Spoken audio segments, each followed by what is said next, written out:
Hi there. Are you sick and tired of playing the same brand new game every year? Had enough of present day Combat Simulator 12? Don't want to see any more of that new Belly Space Marine game? Want to play something new and fresh, but don't want to give up those brilliant first-person shooter moments that you've come to love? Well, have I got the game for you. My name is Cameron, and this is R3. You play as Jet. He's your everyday young adult. There's nothing special or glamorous about him. He works as a sales assistant at a department store, makes bacon and egg for breakfast, takes his garbage out on a Thursday, reads books, watches movies and plays games. He's your average young male adult. While waiting at the train station, Jet befriends a man by the name of Gabe. He seems like a nice enough fellow, although a bit eccentric, and they proceed to debate the finer points of their favourite sci-fi series. All of a sudden, Gabe starts sputtering some nonsense about a cataclysmic event that is about to take place. Jet, naturally, is a bit put off by this, and decides to shirk away when the sky tears. A great rift opens in the sky, and hundreds of what appear to be meteorites come spewing out of it. Jet runs for his life. People die around him without any visible cause. Buildings collapse as if kicked over by an invisible giant. And soon enough, Jet finds himself face to face with a group of creatures that he could only describe as demons. As if from nowhere, Gabe shows up and slaughters the demon with an arsenal of high-tech weaponry. Gabe leads Jet back to a safe house, where he explains the truth, that there are 3 parallel realities. The first reality is what is commonly referred to as heaven. It is the home of the race of angels. The second is what is commonly referred to as hell, and is home to the race of demons. And the third reality is what we call Earth. It is the midway point between the first and second realities. And Gabe reveals that he is indeed a fallen angel, who gave up his position in the first reality to try and prevent the cataclysm that has occurred. Gabe trains Jet in the use of his vast array of first reality weaponry, and teaches him to use a device that allows him to travel between all 3 realities. And thus begins the game! The game plays in a first-person perspective, with a bright and colourful art style as opposed to the drab greys and browns that have been plaguing the first-person genre for the past generation. The world is also an open one, although with direction, so think somewhere between The Legend of Zelda and Grand Theft Auto. So think of it, like a cross between a first-person shooter and an action-adventure game. There are puzzles to be solved, quests to be taken, and of course, many enemies to be vanquished. You can run, jump, shoot, crawl, crouch, climb and manipulate obstacles, at which point the camera would go from a first-person to a third-person perspective for easy navigation. But the real gameplay hook comes in the form of the 3 realities. The first, and most obvious integration of the 3 realities, is in navigation and puzzles. You find yourself with your back forced against the wall, 10 demons barreling towards your very position. You have to escape, but the ruined building blocks your path. You cannot climb over it, you cannot move it, and you cannot destroy it. So what do? Why? You create a portal to the first reality, find yourself face to face with a perfectly functioning building, and walk right through it. Congratulations! You escaped! Well done! Another example might be, you find yourself against a ledge in the third reality. You need to climb over it, but there's nowhere to climb and it's too high to jump. So what do? This requires a bit of problem solving. You go to the second reality. You see a nice big stone pillar. You destroy it with a rocket. It comes crashing down. You climb over that pillar, but you find that the ledge in the second reality is too high.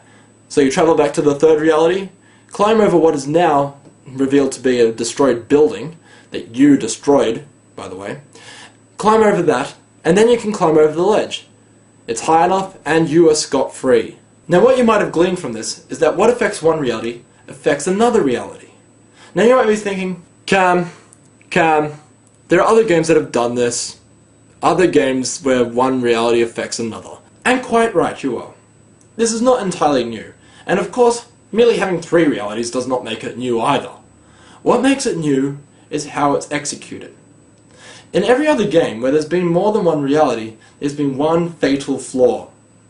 Each reality, or each dimension, is treated as a separate world map.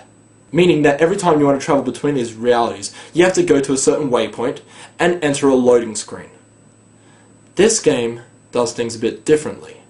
It runs all 3 realities in real time, allowing you to seamlessly travel between each of them without a loading screen. Think of moving between realities in this game like moving between portals in the game Portal. It's seamless. Another benefit of having the realities run in real time is that what affects one reality affects the other reality in real time. What this means is that you can find yourself in the third reality with a huge group of enemies. Jump into the first reality, destroy a massive cliff, and then jump back into the third reality to find that all your enemies have been destroyed by a building that toppled over. You might be in one reality, but something could be happening in another reality in real time, and that would be affecting your reality.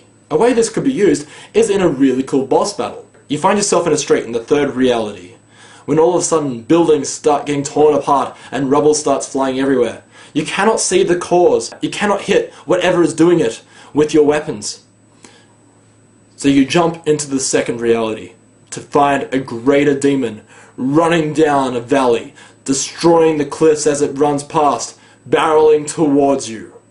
This game also has, ready for it, a morality system. Morality systems haven't really worked so well in games in the past. Choices are too obvious, the options are too obvious, which one's going to be the good one, which one's going to be the bad one. There's no grey area, and these usually take place in cutscenes. This game does things a bit differently. First of all, you will never find yourself in a position where you have to press A to be good or B to be evil. This does not exist. Instead, it's all about what choices you make in the game, in how you play the game. There are characters you can do side quests for, and these characters have good intentions and bad intentions. They may not be absolutely obvious, but they're there, and depending on who you help, may affect how good or how bad you are. Believe it or not, morality choices are also made during problem solving. You may not even realize it. A problem you might solve might give the demons an advantage over the angels, or vice versa for that matter.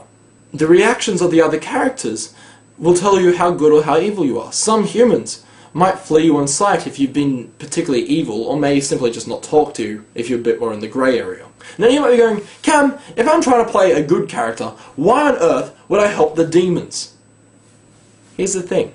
You might find yourself in an area that you need to progress through, but there's far too many demons to take out. You just can't handle it. You keep dying and dying over and over again. It's getting frustrating. So you have to make it easier on yourself. You might go to another area, wreak havoc on the angels, gaining the demon's trust. You can then try and sneak through that area that you were trying to get through before. If you're being a particularly evil character, the demons are going to start trusting you. They're not going to try and kill you as much because, well, you're helping them. Likewise with the angels. It's a very simple system. So that is a general overview of how this game plays. So let's sum it up. There are 3 realities, all of which run in real time. Meaning, what happens in one reality will affect another reality in real time, even if you are not present in that reality. There is a morality choice system in the game that is not a system of press A to be good or press B to be bad. It is intuitively incorporated into the game. Depending on who you help, how you solve your problems, and who you kill will determine your alignment.